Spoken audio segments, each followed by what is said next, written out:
నమస్కారం రైతు సోదరులారా, my farming my passion daily market అప్డేట్స్కు స్వాగతం. కందుల మార్కెట్లో ఈరోజు మిశ్రమ ధోరణి కనిపించింది. ఉదయం కొన్ని చోట్ల తగ్గినప్పటికీ సాయంత్రం క్లోజింగ్ సమయానికి కొన్ని ప్రధాన కేంద్రాల్లో ధరలు మళ్లీ పుంజుకున్నాయి. అకోలా క్లోజింగ్లో కందుల ధర 8,050 రూపాయల వద్ద ముగిసింది. నిన్నటికంటే మెరుగైంది.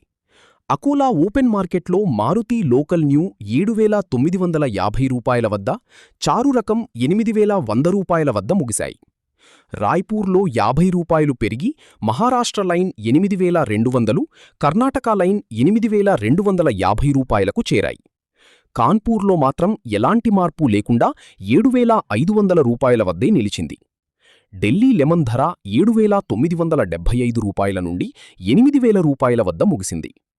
హైదరాబాదులో కందుల ధరలు 7,825 రూపాయల నుండి 7,850 రూపాయల వద్ద స్థిరంగా కొనసాగాయి.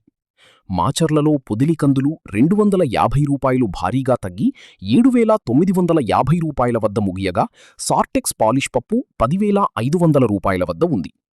వినుకొండలో కొత్త కందులు 7,800, సార్టెక్స్ పప్పు 10,500 రూపాయల వద్ద స్థిరంగా ఉన్నాయి. ఖమ్మంలో కందులు 7,500, సార్టెక్స్ పప్పు 11,100 రూపాయలు పలికాయి.